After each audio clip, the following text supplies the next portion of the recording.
Hello दोस्तों, नमस्कार। स्वागत है आपका आज की हमारी इस कहानी में। चलिए शुरू करते हैं। एक शहर में बहुत चालाक शिकारी रहता था।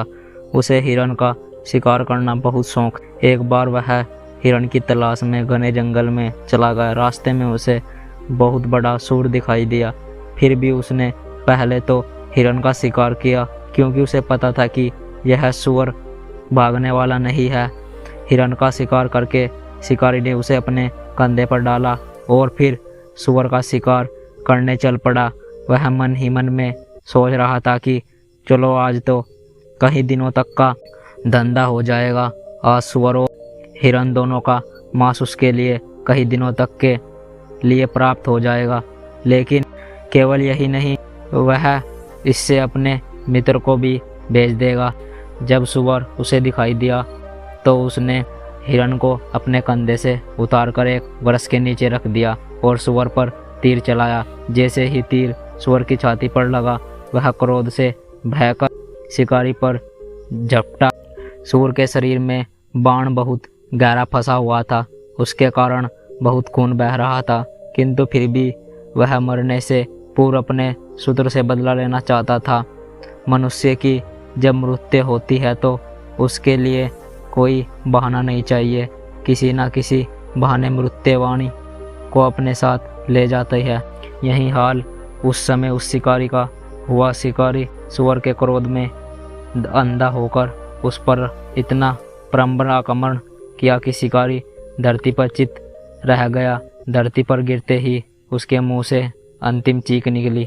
सूअर भी उस शिकारी के साथ ही तड़पने लगा। उसका भी अंतिम समय आ गया था। दोनों की लड़ाई से घबराकर उसकी जड़ में रहने वाला सांप जैसे ही बाहर निकला, वह सूअर के पैर के नीचे आकर मर गया। इस प्रकार उस वृक्ष के नीचे 4 शव पड़े थे, एक शिकारी का, दूसरा हिरन का, तीसरा सूअर का और चौथा सांप का। से योग से एक गीदड़ वहां निकला। उसने 4 शव के टुकड़े पड़े हुए देखे तो चिंतित रह गया। फिर मन ही मन में प्रसन्न हुआ।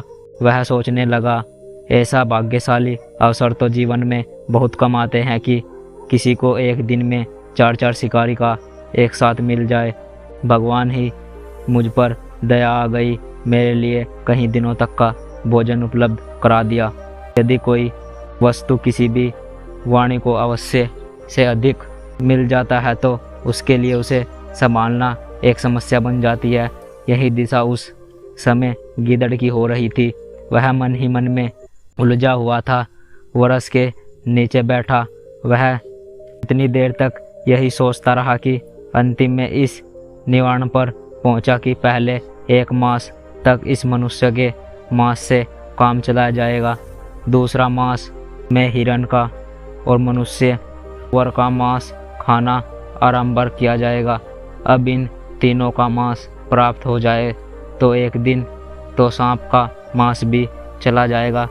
रही आज की बात, वह इस मनुष्य की डोरी से ही अपना काम चलाया जाएगा। लालची गीदड़ ने यह सोचकर अपने तेज दांतों से उस डोर पर दांतों को जैसे ही काटा, उसके कटते ही धनुष उसकी बिजली की सीधी गति टुकड़े सीधी गीदड़ की छाती में घुस गई।